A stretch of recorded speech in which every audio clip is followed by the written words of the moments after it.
नमस्कार। आज की इस वीडियो में आपका स्वागत है।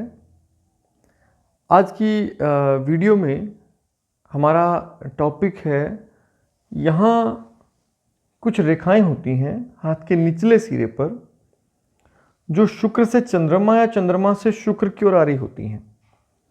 इसको लेकर काफ़ी लोगों में ये भ्रम रहता है। वो कहते हैं कि मेरे हाथ में शुक्र यात्रा रेखा है या फिर सुमन रेखा है या फिर बुध रेखा है, लेकिन उसका प्रभाव दिखाई नहीं दे रहा।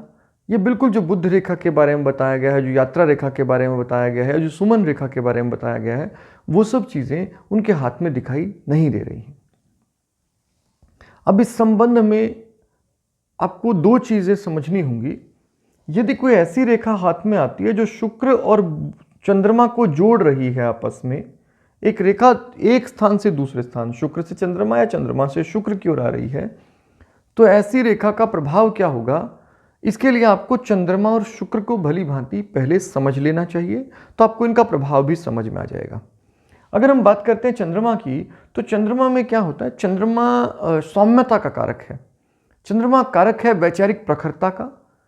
चंद्रमा कारक होता है एक तरह से स्वभाव का भी, स्थिरता का, स्वभाव में सौम्यता का, स्वभाव में स्थिरता का, प्रकृति से प्रेम का, माता या लोगों के प्रति आपका जुड़ाव, लगाव, प्राकृतिक जो एक गुण होता है किसी भी व्यक्ति में, प्रकृति के प्रति जो सौंदर्य बोध होता है, वो भी इसी कारण होता है। काव्य शैली, लेखन, साहित्य, ये सब में जो रुचि होती है, ये सब भी चंद्रमा के कारण होती है। तो चंद्रमा एक तरह की आदर्शवादिता है। अब दूसरा जो गुण है वो है शुक्र। अब शुक्र को यदि हम देखते हैं तो शुक्र कैसा होता है? अब शुक्र को आप ठीक से समझें तो शुक्र है सौंदर्य का कारक, शुक्र है प्रेम का कारक, शुक्र है स्त्रियों के प्रति संबंध का कारक। लेकिन मूल रूप से शुक्र सौंदर्य भी है, प्रेम भी है, कला भी है। और यहाँ कला है जो अभिनय वाली कला है, मॉडलिंग वाली कला है, वैसी कला है। यदि ये दोनों जुड़ जाएं तो ये प्रभाव कैसा होगा? अब यदि आपको हाथ में रेखा यहाँ से एक शुक्र से आती हुई चंद्रमा पर कोई रेखा आए, उसे ध्यान देना आपने वो किस तरह से आई है। वो तीन प्रकार से आ सकती है। एक तो ऊपर उठते हुए इधर आ जाए, जरूरी नहीं है झुकाव इतना हो, वो झुकाव बहुत हल्का भी हो सकता है इस तरह से, वो बहुत हल्का भी हो सकता है इस तरह से। लेकिन यदि कोई रेखा उठकर आ रही है, थोड़ा सा ऊपर की ओर झुकाव है उसका, और वो शुक्र और चंद्रमा को आपस में जोड़ रही है, ये बहुत बढ़िया रेखा मानी जाती है। आम भाषा में कहा जाता है ये सज्जनता की रेखा है। मतलब चंद्रमा के जितने सौम्य गुण हैं वो सभी शुक्र को प्रभावित करके सौम्यता को और मजबूत कर देंगे, शुक्र के सभी गुण दिखाई देंगे। ऐसा व्यक्ति की ड्रेसिंग सेंस बहुत अच्छी होगी, ऐसे व्यक्ति बहुत प्रेम करने वाला होगा, लेकिन आदर्शवादिता के साथ।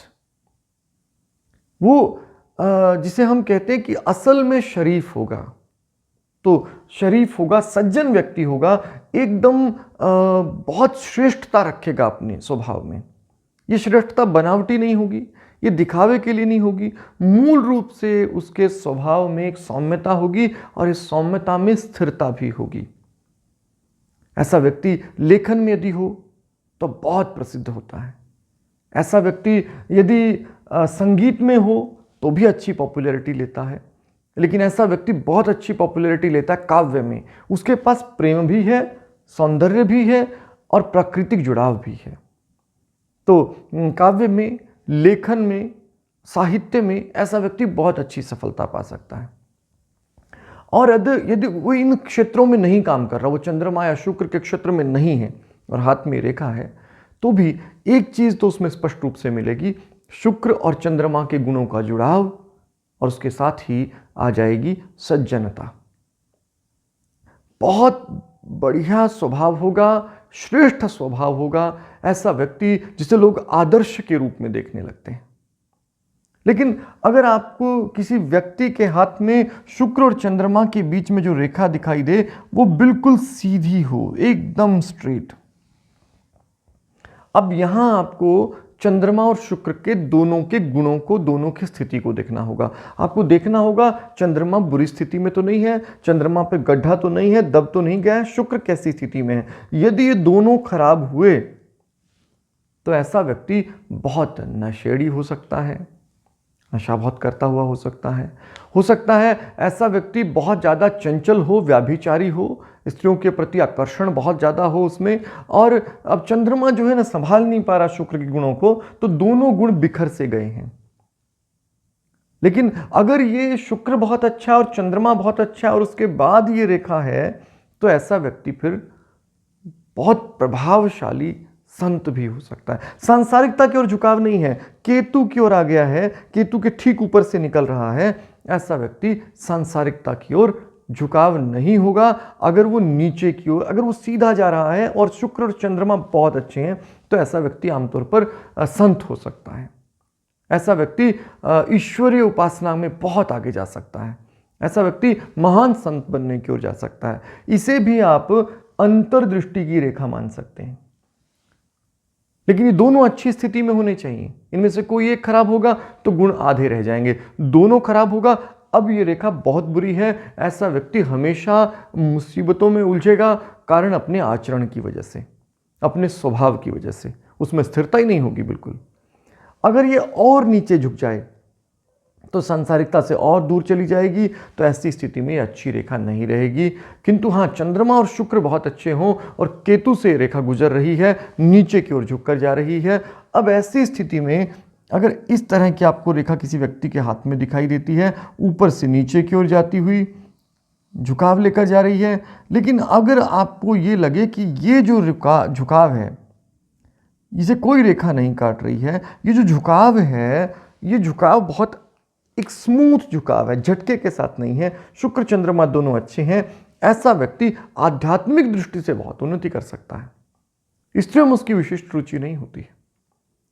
लेकिन चंद्रमा और शुक्र को जोड़ने वाली, ध्यान दीजिए, अगर ये रेखा सिर्फ केतु पर है तो एक केतु की रेखा है, फिर ये वो रेखा नहीं जिसकी बात मैं कर रहा हूं।